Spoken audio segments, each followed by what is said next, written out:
31 آیات۔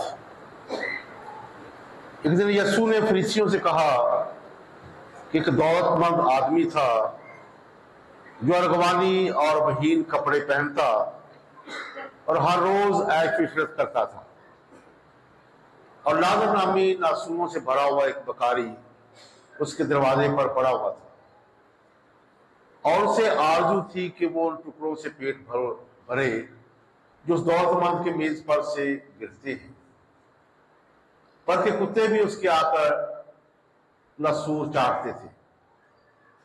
ویسا ہوا تو بکاری مر گیا، اور فرشتوں نے اسے لے جا کر ابراہیم کی گود میں پہنچا دیا، اور وہ دولت مند بھی مرا اور دفنایا گیا۔ اور جب اس نے عالم اسفل کے عذاب میں مبتلا ہو کر اپنی آنکھیں اٹھائی تو دور سے ابراہیم کو دیکھا اور لازر کو بھی اس کی گود میں، اور اس نے پکار کر کہا کہ باپ ابراہیم مجھ پر رحم کر، اور لازر کو بھیج تاکہ وہ اپنی انگلی کا سرا پانی سے بھگو کر میری زبان ٹھنڈی کرے، کیونکہ میں اس آگ میں تڑپتا ہوں۔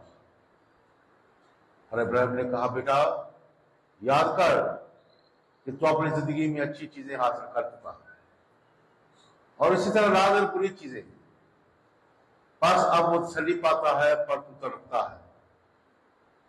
اور ان سب باتوں کے علاوہ ہمارے تمہارے درمیان ایک بڑا گھڑا حائل ہے، ایسا کہ تو یہاں سے تمہارے پاس جانا چاہے نہ جا سکے، اور نہ وہاں سے یہاں آ سکے۔ تب اس نے اسے کہا بس باپ ابراہیم، میں تیری منت کرتا ہوں تو اس کو میرے باپ کے گھر بھیج، کیونکہ میرے 5 بھائی ہیں، اور ان کو آگاہ کرے، ایسا نہ ہو کہ وہ بھی اسی جائے عذاب میں آ پڑے۔ مگر ابراہیم نے کہا ان کے پاس تو آیت موسیٰ اور صحابہ انبیاء تو ہیں، وہ ان کی سنیں۔ اس نے کہا نہیں ہے باپ ابراہیم، لیکن اگر کوئی مردوں میں سے ان کے پاس جائے تو وہ توبہ کریں گے۔ مگر اس نے اسے کہا جب کہ تو آیت موسیٰ اور صحابہ انبیاء کو نہیں سنتے، تو اگر مردوں میں سے کوئی جی اٹھے تو اس کی بھی نہ مانیں گے۔ انجیل پاک کے سیرے سے ہم سب کو فہم چاہیے۔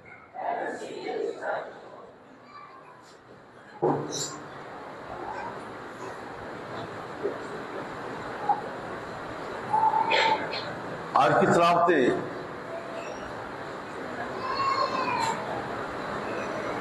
پچھلے اتوار کی تلاوتوں کا تسلسل ہے۔ پچھلے اتوار بھی پہلی تلاوت عاموس نبی سے لی گئی، اور وہی چیپٹر جو ہے وہ کنٹینیو ہو رہا ہے اور جاری ہے۔ اور لوکا کی انجیل میں سے پچھلے اتوار بھی ایک تمثیل ہم نے سنی، ایک تمثیل آج ہم سن رہے ہیں۔ اب پہلی تلاوت جو ہے یہ عاموس نبی کے صحیفے سے لی گئی ہے۔ عاموس نبی سماجی انصاف کا نبی کہلاتا ہے۔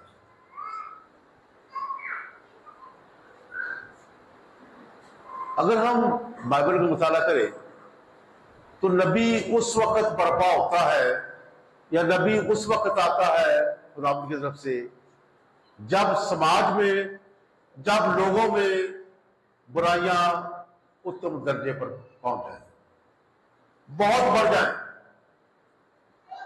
اس وقت خدا انبیاء کو بھیجتا ہے کہ ان کو جا کر ان کی اس ناانصافی اور بدکاری سے باز کرے اور وہ اس سے توبہ کرے۔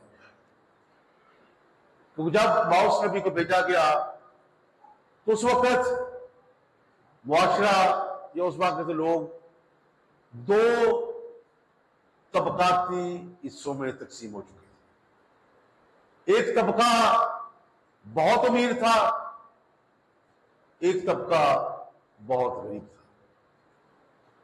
اور امیر طبقہ اپنی عیش و عشرت، اپنی دنیا اور اپنی مستی میں مصروف تھا، جبکہ غریب طبقہ قسم پرسی اور بہت ہی زیادہ غربت کی حالت میں گزار رہا تھا۔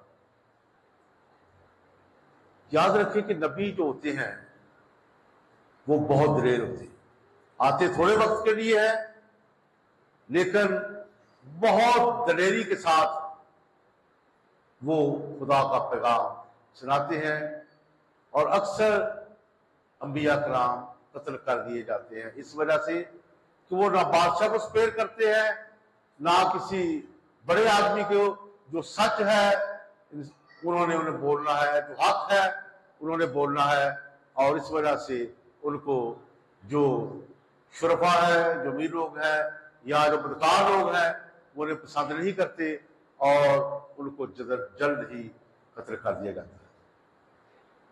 اسی طرح موسیٰ نبی نے بھی اس وقت کے جو شرفا تھے، اس وقت کے جو عمرہ تھے، اس وقت کے جو عیش پرست لوگ تھے، ان کے بارے میں بربلا طور پر دبنگ انداز میں آواز بلند کی، اے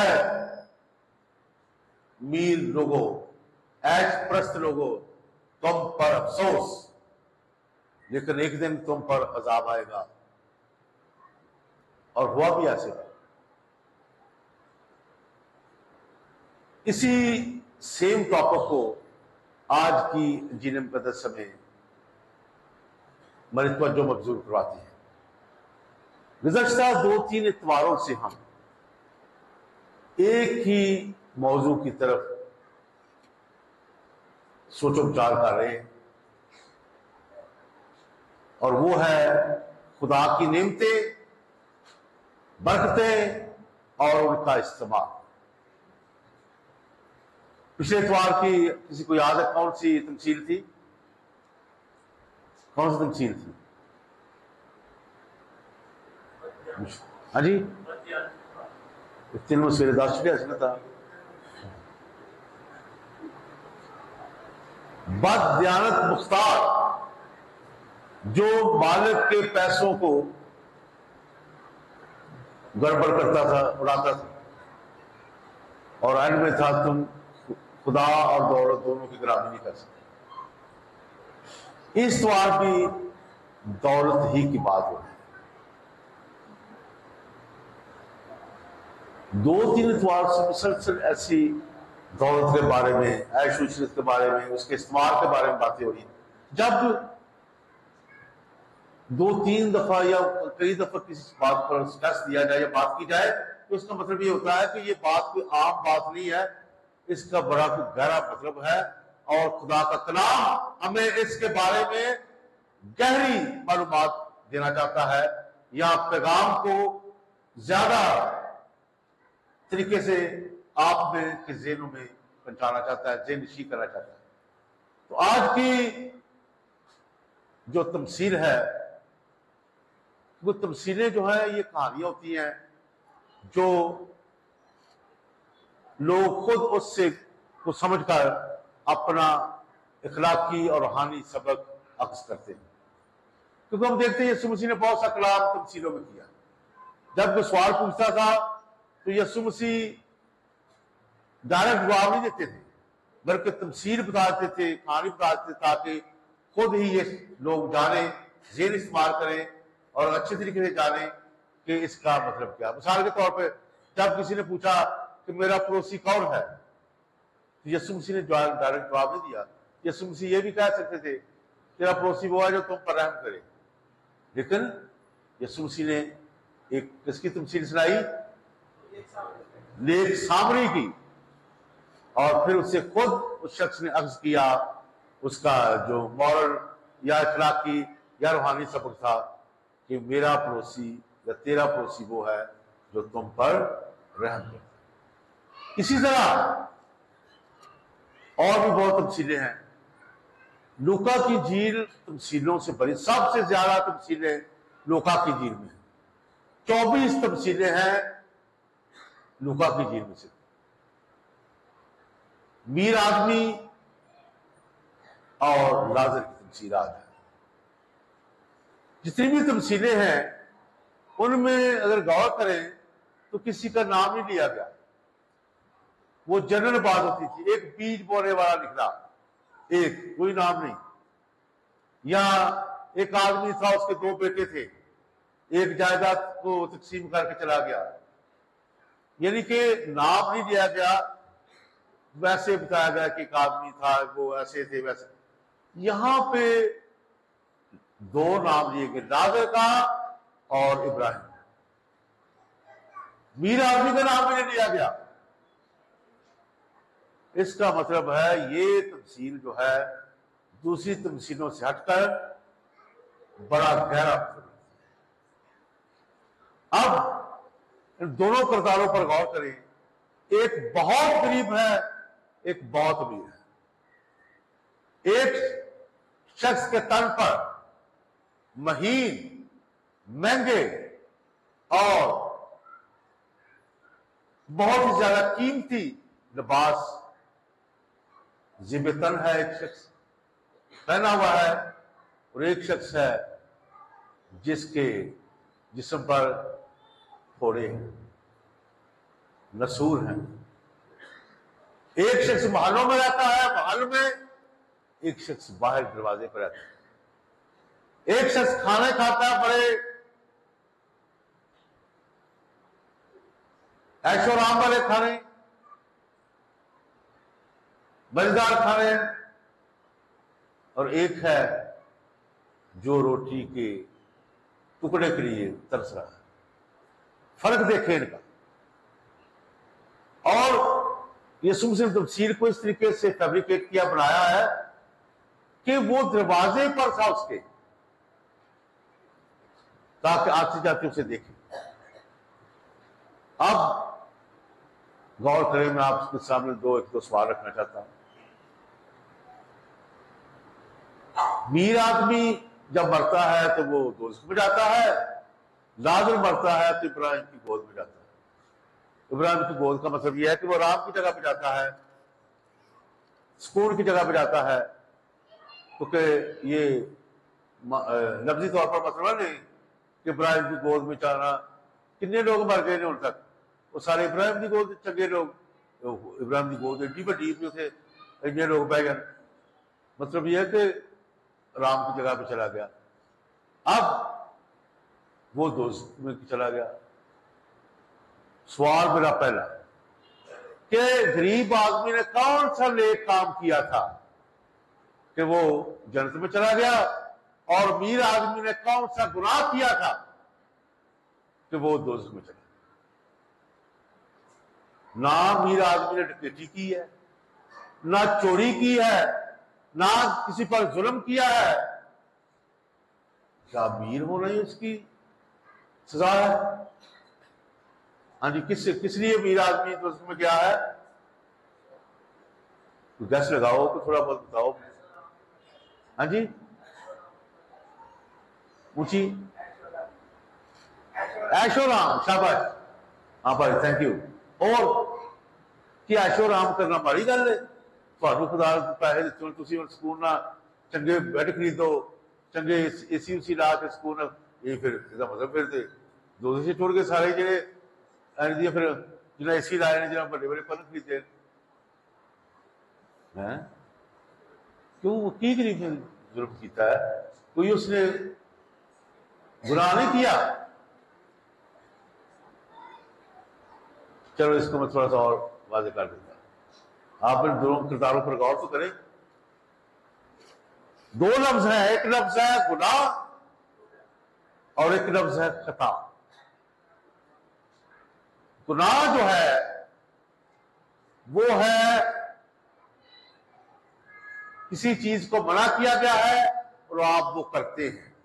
مثال کے طور پہ 10 کو ہم پڑھتے ہیں چوری نہ کر، ٹھیک ہے، خون مت کر، جھوٹ مت بول. یہ پھر نہ کر، ٹھیک ہے، اس کا تو ڈائریکٹ جو ہے یہ گناہ ہے، یہ تو واضح ہو رہا ہے۔ اب خطا کیا ہے؟ خطا وہ ہے کہ لکھا گیا ہے یہ کر، ادھر نہ کر، خطا ہے یہ کر، اپنے مسائل کو اپنی مانگ پیار کر۔ تو اگر نہیں کرتا تو کیا ہے؟ وہ خطا ہے۔ اب چلو نیک سامنے کی بات ہو رہی تھی پہلے تمثیل میں، اب نیک سامنے کی تمثیل میں ایک گناہ ہوا ہے اور ایک خطا ہوا ہے۔ گناہ کیا ہوا ہے؟ کیا گناہ ہوا ہے؟ نہیں، وہ گناہ کتنا جنہوں نے مارا ہے،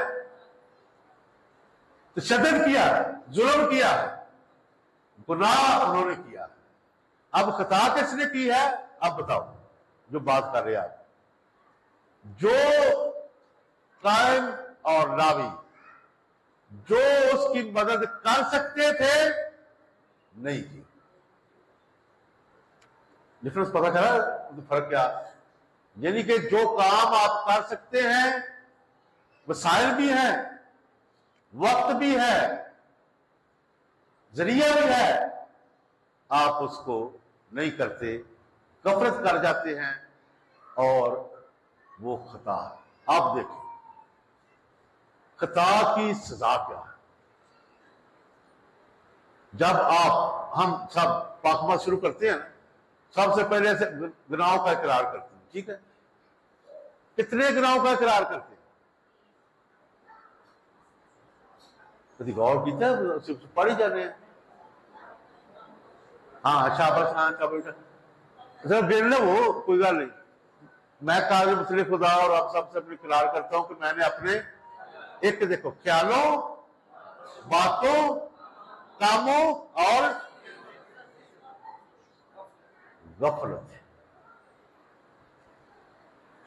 اس کا گناہ کیا ہے؟ میر آدمی کا غفلت ہے، دیکھا ہی نہیں، جانا ہی نہیں۔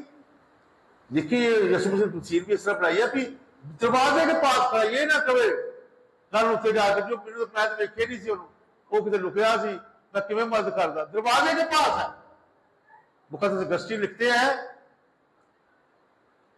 میر آدمی کی آنکھیں تھی مگر رحم کرنے والا دل نہیں تھا۔ اچھے کام کو نہ کرنا یہ خطا ہے، غفلت ہے، اس میر آدمی کی یہی سزا ہے۔ حالانکہ اس نے کوئی برا کام نہیں کیا، اس نے کوئی ڈکیٹی نہیں کی، چوری نہیں کی، کسی کا مال ہڑپ نہیں کیا، صرف اس نے دوسرے شخص کی مدد کر سکتا تھا اور نہیں، یہ اس کا گناہ ہے۔ اور یہ اتنا بڑا گناہ ہے کہ آپ اندازہ نہیں کر سکتے۔ ہم بہت گناہ کرتے ہیں، خیالوں کے گناہ تو کیا گناہ نہیں سمجھتے نا۔ کوئی شخص ہے جس کے ذہن میں کبھی برا خیال نہ آیا ہو، کسی کے بارے میں غلط سوچنا ہی ہو، ہے کوئی؟ اس کو ہم گناہ نہیں سمجھتے۔ وہی کرا کسی دیکھا میرا ہی خیال سی نا، خیر میں یسوع مسیح کہتے ہیں تم سن چکے تھے، کہا گیا تھا کہ زنا مت کر، لیکن میں تمہیں کہتا ہوں اگر تم نے شہوتی نگاہ سے سوچ بھی لیا تو گناہ کر۔ اسی لیے خیالات ہے گناہ واقعی معافی مانگے، ان سے گناہ نہیں سمجھے۔ کئی لوگ کہتے ہیں جی مجھے میں گناہ تجھے تو بھائی پچھڑا کے میرے سے تو گناہ میں توبہ کر رہی، میں بالکل پاک ہوں۔ کون ہے جس کے ذہن میں کبھی کوئی خیال نہیں آتا؟ اسی لیے معافی مانگتے ہیں پاک۔ کلام میں لکھا ہے وہ شخص جھوٹا ہے، لائر ہے، دھوکہ دیتا ہے اپنے آپ کو جو کہتا ہے مجھ میں کوئی گناہ نہیں۔ ہم دو گناہوں کے بارے میں باتیں کرتے ہیں، باتوں کا اور کاموں کا۔ انہیں جھوٹ بولیا، انہیں چوری کی تھی، واضح۔ خیالوں کو اور غفلت کے گناہ تو ہم گناہ نہیں سمجھتے۔ غفلت کا گناہ اس نے نیکی کر سکتا تھا، نہیں کی۔ ہم بہت غفلت کے گناہ کرتے ہیں، سنڈے کو نہ ہونا غفلت کر جانی، خیر میں اللہ حکم ہے غفلت، ایک حکم کو توڑا میں نے اور ایک غفلت کر دی، دوسرا گناہ کیا، کتنا بڑا گناہ ہوگا۔ یہ دفعہ سویرے اٹھی نا چلو چرچ چلی، بہت چھٹی ہوتی ہے کپڑے دھو نہیں دیا، یہ چھٹی کپڑے دھونے گھر دیا کما کرنے نہیں، سبت کو دن پاک رکھ۔ اب میں اس خطا کے گناہ کی سنجیدگی بتانے لگا، ذرا غور کرنا۔ ہمارا ایمان ہے کہ کب ہمارا حساب کب ہوگا؟ کب ہوگا؟ جب یسوع مسیح آئیں گے، اور کیا ہوگا؟ سب زندہ کیے جائیں گے اور اس کے سامنے حاضر ہوں گے، اور وہ نیکوں کو بدوں سے، یعنی کہ بعد میں مرنے کے بعد نیکوں کو بدوں کو، کب آئے گا یسوع؟ لیکن اس گناہ کی سزا دیکھیں، اس کا ٹرائل ہی نہیں ہے کوئی، اس کا پروسیس ہی نہیں ہے کوئی، ڈائریکٹ دوزخ۔ شاید بات آپ کو سمجھائی ہوگی کہ میں بتانا چاہتا ہوں، اس کا کوئی ٹرائل نہیں ہے، اس کا کوئی پروسیس نہیں ہے جو تفسیر ہمیں بتا رہی ہے، اس کا کوئی راہ میں رکاوٹ نہیں ہے۔ غفلت کے گناہ کی ڈائریکٹ سزا دوزخ ہے، اس تفسیر کے وجہ سے۔ اور کتنی غفلت ہم بدلتے ہیں، کتنے غفلت کے ہم گناہ کرتے ہیں، کبھی غور نہیں کرتے۔ کچھ ضروری نہیں کہ ہم امیر ہی ہو بہت زیادہ پھر کسی کی مدد کریں، تھوڑے میں دینا حقیقی مدد وہ ہے۔ آج کل سارے کراچی میں احساس ختم ہو رہا ہے، ہمارے معاشرے میں احساس ختم ہو رہا ہے، ہر کوئی موبائل کا دوست بنا ہے، انڈیویجولزم، انفرادیت، ہر کوئی کسی کو نہ جانتا ہے نہ پنڈا چ نا کدی کدی کوئی نہ احساس ہوتا ہے، وہ پنڈ بھی کوئی احساس نہیں لائے گا سارے معاشرے آج نیوندرا اسی بیاواں تے پانے ہیں، نیوندرا مدد ہوتی سی، اس خاندان دی سارے رل کے تھوڑا تھوڑا پیسے پا کے مدد کرو،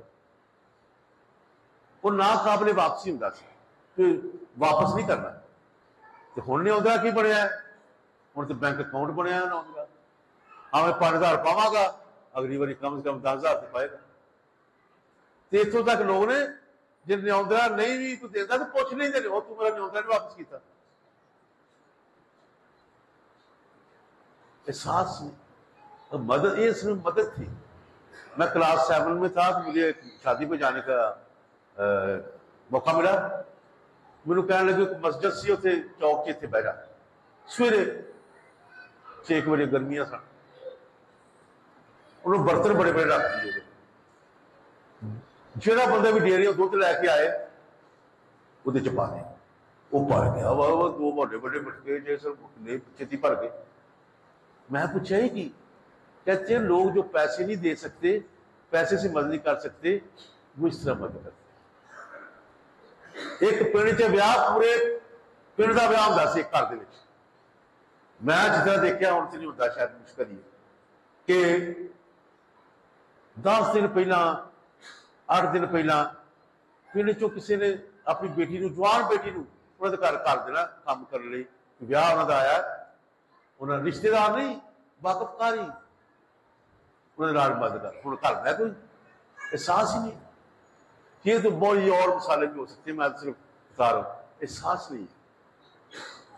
اتنے دنوں سے میں اعلان کر رہا ہوں اسلام زدگان کی مدد کے لیے، صرف چند لوگ نے حصہ ڈالا ہے، اور وہی معاشرے میں وہ ہمارے پیرش کا سب سے کم حصہ ہے ابھی تک، بلکہ تھوڑا جا بھی